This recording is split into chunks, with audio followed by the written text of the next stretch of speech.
Hey, will you do something for me real quick? I want you to close your eyes and picture yourself hungry in front of a lavish buffet. This buffet is nothing like you've ever seen before. You see a table lined with vibrant plant-based dishes, such as crispy tofu and black bean burgers. Another table has an array of fungi-based delicacies, like a mushroom Wellington.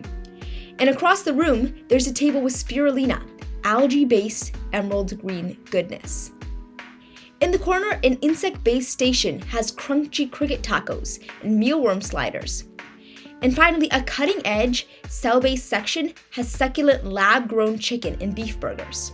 You're eager to try them all, but you know you have to choose wisely since you're only allowed to pick one. Which option is the most nutritious, sustainable, and scalable? Hi, my name is Mansi Bandari, and today I'm going to tell you about a project that I've been working on. In this video, we'll review a paper I wrote while explaining the pros and cons of each food option.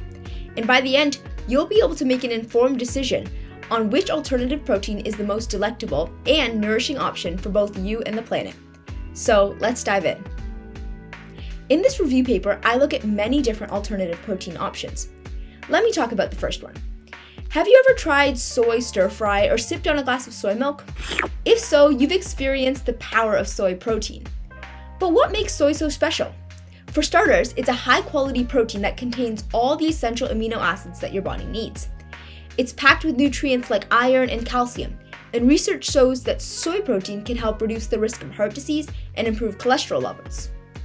Plus, soy is a sustainable crop that requires less land and water than animal-based proteins. This makes it a smart choice for those looking to reduce their environmental impact. But like any protein, soy has its pros and cons. Some concerns have been raised about the potential impacts of soy production on deforestation and the use of genetically modified organisms, more commonly known as GMOs. As we continue this journey through the world of alternative proteins, keep an open mind about soy protein. It has a lot to offer in terms of nutrition, but like any protein, it's important to consider all aspects before making it a regular part of our diet. So what do you think about this one? Next is fungi-based proteins, but specifically mycelium, which is an exciting alternative protein source that is gaining popularity due to the high nutritional content, sustainability, and versatility. For starters, mycelium has been shown to improve heart health by reducing LDL cholesterol levels, according to a study published in the Journal of Nutrition. Also, it requires 90% less land and water than traditional animal protein sources, which is huge. A study in the journal Food Science and Tech also found that mycelium has a lower environmental impact than any other alternative protein. And the global mycelium market is expected to grow at a rate of 7.5% from 2021 to 2028, which indicates the rising demand for the sustainable protein source. Companies like Corn, who specialize in mycelium-based products, have reported a strong growth in recent years, with a 15% increase in sales in 2020 alone.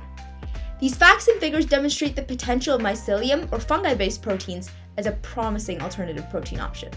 In the research paper, one of the proteins that I analyzed were algae-based proteins, but more specifically spirulina. If you haven't heard of it, I'm sure you've seen it somewhere. It's that blue-greenish powder that's found in a lot of health foods. It has a lot to offer in terms of nutrition, sustainability, and environmental benefits. To start with, it's a complete protein. It contains all the essential amino acids that our body needs but can't necessarily produce on its own. It's also been proved to improve heart health, regulate blood pressure, and boost the immune system. 3 very good things. And in terms of actual protein content, it's actually 60% protein. It's also packed with vitamins like B12, minerals like iron and calcium, and antioxidants, making it a nutritional powerhouse. What's more, it's super sustainable. It doesn't require much energy, water, or land to produce, which makes it a very environmentally friendly option. But that's not all. It can actually help improve water quality by removing pollutants, and its production can even help get rid of greenhouse gas emissions. So really, the only risk is that it's easily contaminated, but by working with the right people and the right companies, we can really do something with it. And here's a fun fact.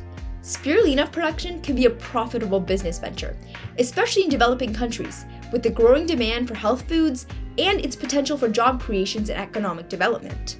The next protein I discussed in my paper was insect-based proteins, but specifically crickets. I hope you all know what crickets are, but let's dive into this world. You might be thinking, really, crickets? But hear me out. They have some impressive advantages that make them a really strong contender in this alternative protein competition. To start with, they're an incredibly sustainable option. They require less land, less water, and less feed compared to traditional livestock. And in fact, they're 12 times more efficient in converting feed to protein compared to cattle. Crickets are also a complete protein source, providing all 9 essential amino acids our bodies need. But that's not all. They have a very, very small environmental footprint. They produce very low greenhouse gas emissions, and their waste can be used as a fertilizer, contributing to a more circular economy. And believe it or not, cricket-based products are becoming more popular. From protein powders to snacks, there are plenty of innovative ways to incorporate cricket protein into your diet. So while the notion of eating insects might take some getting used to, it's worth considering the benefits that crickets bring to the table. Or should we say the plate? Okay, the last section of this review paper was cell-based proteins. I've already written a previous article on the benefits of cell-based proteins or lab-grown protein, so if you want to check that out, I'll put a link in the description box below. It goes more into the specifics behind cell egg and then also some ethical, environmental, and social implications. Based on this paper, however, cell-based meat has the potential to revolutionize the food industry by providing a very sustainable and customizable source of protein. By culturing the animal cells in a lab, we can produce meat without the need for animal slaughter, and that reduces the environmental impact of meat production while still satisfying the growing global demand for protein. The technology behind cell-based meat is nothing short of remarkable. Scientists are able to isolate cells from the animal, such as the muscle or fat tissues, and culture them in a bioreactor, where they multiply and differentiate into the desired type of tissue. The result is real meat that mimics the taste, texture, and nutritional profile of conventional meat. Like I said before, cell-based meat generally has the nutritional content of regular meat, so that means high protein, low fat, and very dense in nutrients. While cell-based meat holds great promise, there are many challenges that still need to be addressed. These include improving the efficiency and cost-effectiveness of the production process, ensuring safety and regulatory compliance, and gaining public acceptance. However, with the ongoing research and development that's being conducted now, these obstacles are likely to be overcome. Okay, that was a lot. As we've come to the end of our journey through the world of alternative proteins, it's clear that there's a vast and diverse buffet of options to choose from. From the plant-based powerhouses like soy to the cutting-edge innovation of cell-based meat, we've seen the incredible potential of these proteins to transform our food systems. But as we've explored each option, one has consistently stood out: spirulina. This humble blue-green algae packs a punch when it comes to nutrition, sustainability, and versatility. And as we've discussed, spirulina is rich in protein, vitamins, and minerals, making it an excellent addition to any diet. Its rapid growth and minimal resource requirements make it a highly sustainable option, and its mild flavor and vibrant color make it fun and nutritious. But spirulina is just one piece of that protein puzzle. Each option we've explored brings its own unique benefits and challenges, and your choice of which one to pick will depend on individual needs, preferences, and values. So let's revisit the question I asked you at the start, regarding what protein you'd choose to eat if you could only eat one. For me, it'd be spirulina, but what is it for you?